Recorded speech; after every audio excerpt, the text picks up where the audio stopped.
Olá, sobreviventes! Tudo bem com vocês?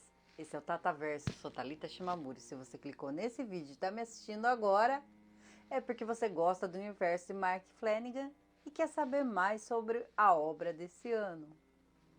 Mike Flanagan é um diretor de diversos filmes e séries antológicas que trabalha com drama e terror, usando roteiros de autoria própria ou adaptando obras literárias famosas à sua visão.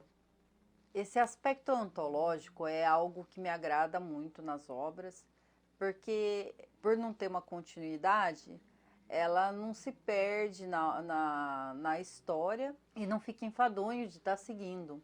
As tramas e os personagens cativantes são um ponto alto nas obras do diretor, juntamente com a série de situações não explícitas que nos deixa refletindo e teorizando por vários dias após assistir as obras dele.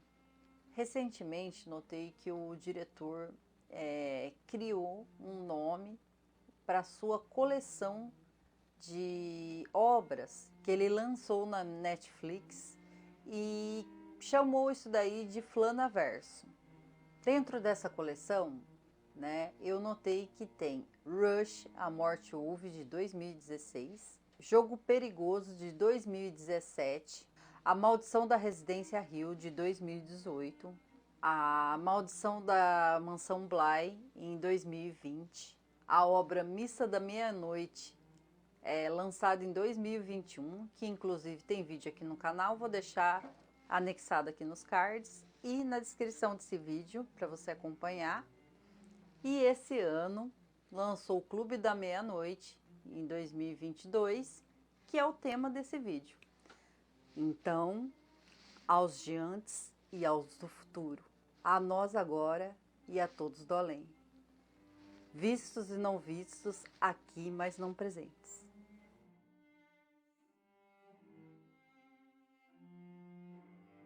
A série é baseada na adaptação de um autor norte-americano chamado Christopher Pike. O autor tem uma série de obras de ficção científica, terror, mistério, que infelizmente, até onde eu sei, não foi lançado no Brasil. Essa adaptação tem como trama principal a obra de mesmo nome e é intercalada com outras obras do autor. E do que se trata a trama? Em uma clínica especializada em adolescentes em estado terminal, os pacientes criam um clube secreto e um pacto, onde aquele que morrer primeiro mandará um sinal dizendo que o além existe. Aqui acompanhamos Ilon como uma jovem de 17 anos que descobre que está com uma doença em estágio terminal. Ela, desesperada, procura um tratamento alternativo e descobre uma reportagem falando sobre uma garota chamada Julia Jane, que conseguiu uma cura milagrosa em uma clínica chamada Bright Cliff, especializada em jovens com doenças terminais. Assim, ela já cria o objetivo de ir para essa clínica e descobrir o que aconteceu lá. Chegando na clínica, ela conhece os outros 7 pacientes, que é a Anya, a Sherry, o Spence, o Kevin, a Natsuki, o Amesh e a Sandra. E assim ela conhece o Clube da Meia-Noite, que é o que eu mencionei na sinopse. A trama se passa nos anos 90 e, apesar de ser um ano bem nostálgico, ele era cheio de preconceitos e discriminações que são destacadas aqui na série. Acontece que na época, doenças como a AIDS e o câncer eram um pouco divulgadas e, por falta de conhecimento, as pessoas tinham um certo preconceito com os seus portadores. Os medicamentos também não eram tão eficazes como os medicamentos de hoje e muitas pessoas com essas doenças acabavam morrendo. E para falar um pouquinho mais sobre a trama, é necessário falar mais sobre a história e a partir desse momento eu aviso que terá spoilers. Então, se você não assistiu, para não estragar a sua experiência, assiste e depois volta aqui para ver o que eu falei, se você concorda com o que eu falei. Além do pacto que os jovens tinham nesse local, eles se reuniam todas as noites para contar histórias. Então, cada noite era a vez de um contar a história. E essas histórias aí, na minha opinião, funcionam melhor do que a terapia em grupo, pois eles se sentem mais livres para falar como se sentem e o que aconteceu com eles, como eles descobriram a doença, mas inventando um personagem, inventando um outro contexto. Isso daí é muito interessante, porque você vai assistindo ali e você vai tentando decifrar o que é real do que é fictício dentro da mente deles. Logicamente que a história ali, ela eu acho que ela é propositalmente mal contada, porque tem que retratar a ideia de um adolescente, o que deixa bem caricatas as histórias. Dentro das histórias contadas no Clube da Meia-Noite e mais os diálogos ali dentro da clínica, a gente descobre mais sobre os personagens. E aí a gente descobre os conflitos internos, o que incomoda eles e o que está acontecendo com esses personagens. Então a gente descobre o que aconteceu com Spence, né? Ele sofre o desprezo pela mãe, pela sua doença e pela sua sexualidade. A gente descobre sobre a Natsuki, a depressão que ela sente. Ela já tentou tirar a própria vida. A Sherry, que sofre com o abandono dos pais, que tenta suprir todos os seus desejos em troca de um contato mais profundo com a própria filha. Nós temos o Amesh também, que tem a situação aí que os pais não conseguem entrar no país e ele gostaria de se despedir dos pais antes de partir. Nós temos a Sandra também, que tem uma religiosidade muito grande, mas não deixa de fazer parte do grupo e tentar ajudar os amigos da melhor forma possível. E nós temos a Anya também, que é cheia de problemas, de camadas. Ela sofre não só pela doença, mas as decisões que ela tomou na vida, né, que levou para essa situação. Se sente culpada pela morte de seus pais, se sente culpada por ter afastado seu melhor amigo e uma série de coisas que faz com que ela crie uma casca. Então, todas as atitudes rudes que ela tem ali com os amigos é para não deixar que eles criem esperanças para que eles não sofram como ela sofre com todas essas coisas, né? E tudo isso é trabalhado com personagens bem escritos, com bons diálogos reflexivos, que é um ponto positivo para a trama. Porém, nem tudo são flores.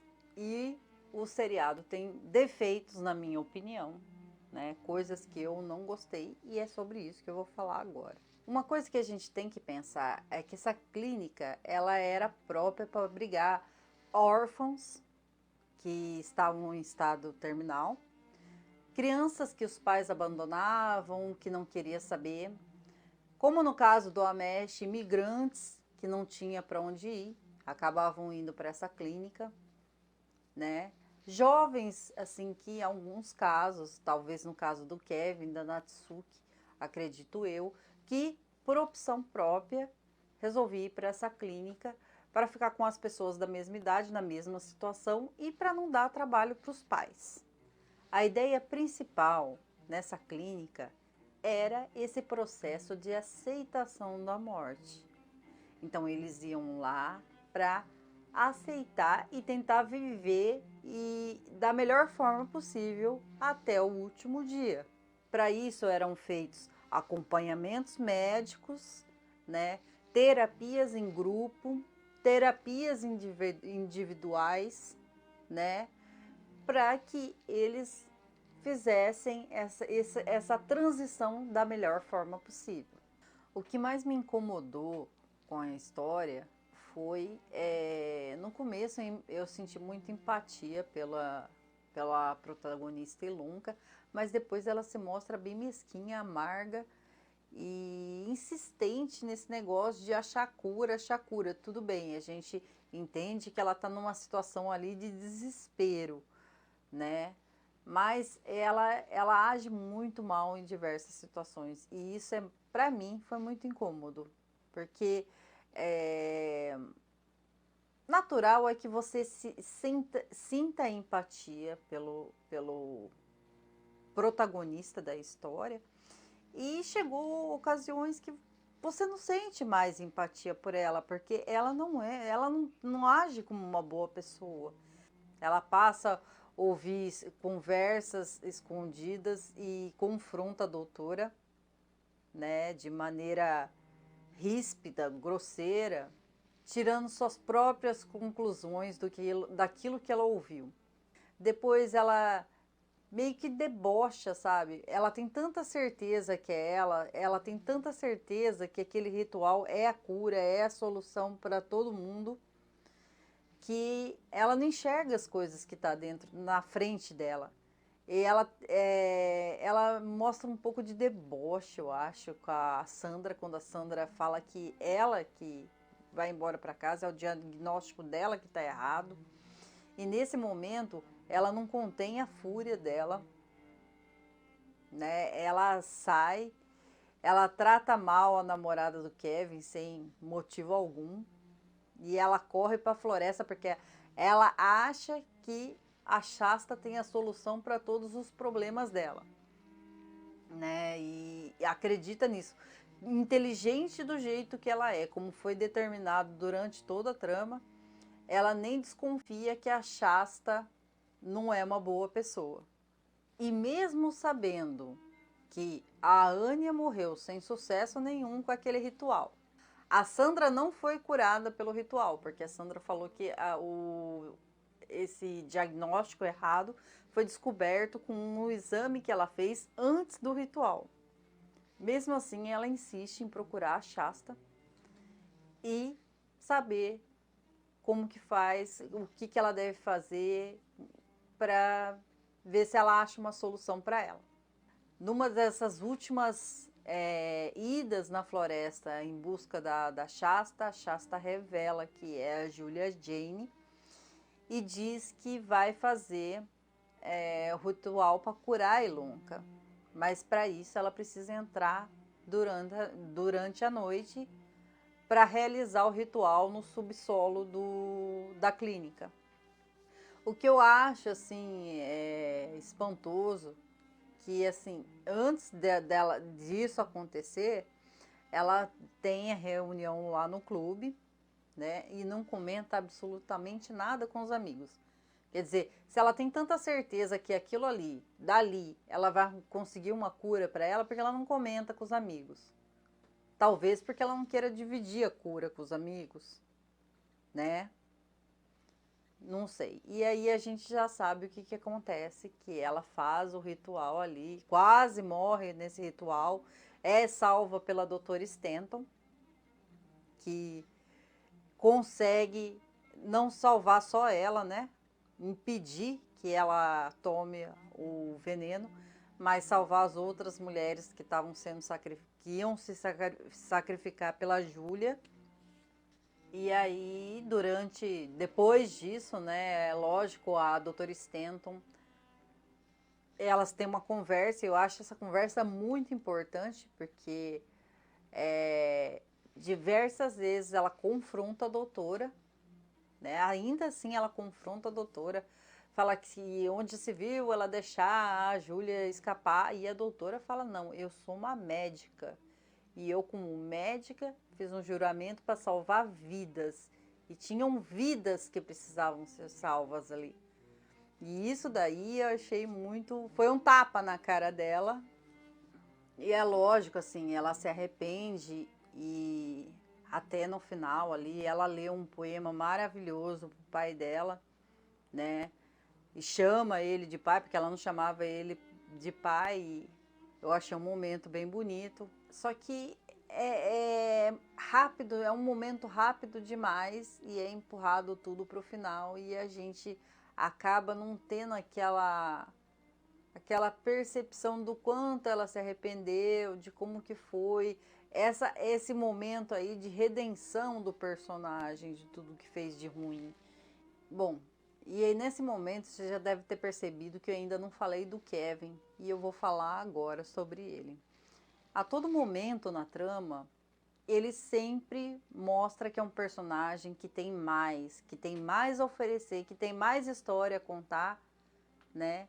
E no final ali da trama, parece que ele tá ali só para ser o par romântico da protagonista. Isso acontece porque eu deduzo que o último capítulo ele foi muito corrido e ele deixou muita coisa, muita ponta solta para ser resolvido nesse último capítulo, nesse último episódio. Então, porque o diretor, barra roteirista, vamos dizer assim, ele gosta muito de deixar aí mensagens, né, para ser interpretada de diversas formas, né, coisas subentendidas, né, que você vai refletindo depois para descobrir, né, toda a trama. E ficou muita coisa para o final. Então, tudo aconteceu no último episódio com Kevin. Ele terminou com a namorada, parece que só para ficar com a Ilonka. E eu acredito que não era essa a ideia, né? Ele queria terminar com a namorada já tem algum tempo. Ele só não tinha coragem para fazer isso. O outro ponto que eu não gostei foi essa ideia de criar o sobrenatural, né? Que era o casal de idosos que estavam ali, que apareciam somente para Ilonka e para o Kevin, e não é explicado em nenhum momento. No final, eles somem, desaparecem e parece que não tem diferença nenhuma eles na trama. Talvez seja aí uma referência para quem lê os livros, né? Que vai entender melhor do que se trata esse casal de idosos, que para mim ficou meio sem sentido dentro da trama. Uma das razões que eu gosto das obras de Mike Flanagan é que elas quase não têm, elas têm pouco. Ele trabalha também com jump scare, mas aqui estava excessivo. Tanto é que parece que o primeiro episódio, se eu não me engano, ele bateu o recorde de mais jump scare dentro de um episódio só. E que eu achei desnecessário. Eu achei assim que, sei lá, não consegui entender por que ele fez isso. E agora eu vou falar do que eu achei previsível dentro da obra. Quando eu vi a Julia, a Shasta lá na floresta, no segundo encontro eu já tinha chegado à conclusão que ela era a Julia. Só não ficou claro para mim quais que eram as intenções dela, mas quando ela pede o diário de Atena para Ilonka, a gente já deduz que não é coisa boa. E aí nós terminamos a trama ali com aquele final interessantíssimo da doutora Stanton tirando a peruca ali e mostrando que na verdade ela fazia parte do Pergon, que eu deduzo que seja realmente Atena, mesmo porque na mitologia grega a Atena era a deusa da sabedoria e é como ela se porta durante toda a trama, na minha opinião. Ela sempre toma como base ali o científico e o racional para explicar certas coisas que são dados como milagre, que são dados como fantástico. E lógico, se você se agarrar um pouco aí à trama, você vai ver ali que era somente a Atena e a Cesso que tinha tatuagem no pescoço. As demais do grupo costumavam ter uma tatuagem no pulso, assim como a Julia Jane. Em um dos episódios, acredito que a segunda ida na floresta da Ilonka, é mostrada uma árvore que tinha ali as letras G e B, que acredito que era de Georgina Ballard, que era o nome de solteira da doutora Stanton. Para você que já conhece as obras de Mike Flanagan, já vai deduzir aí que a forma, a contação de história, a forma que foi apresentada as coisas, ela se assemelha mais com a Maldição da Mansão Bly, que é a compilação de contos de um mesmo autor, né? Isso daí é bem parecido. Então, se você espera aí o drama e terror que foi apresentado na Maldição da Residência Hill e na Missa da Meia-Noite, talvez você se decepcione um pouquinho com essa obra aqui. Na minha opinião, a trama tem um desenvolvimento e personagens bem interessantes envoltos com muito mistério e muito suspense, mas são ideias mal aproveitadas. Ela possui diálogos bem escritos que transmite uma boa mensagem e uma boa reflexão sobre a vida e a morte. Enfim, eu falo para você que não acho que é uma total perda de tempo, mas que também está longe de ser uma série memorável. E você, já assistiu essa série? Deixa aí nos comentários sua opinião, suas interpretações, o que você achou, o que você gostou, o que você não gostou, deixa aí nos comentários, né? E se você assistiu esse vídeo até aqui, eu peço que deixe o like, se inscreva no canal se não for inscrito, compartilhe com o amigo para me ajudar e ative o sininho para receber notificações. Lutem pela sobrevivência e até um próximo vídeo.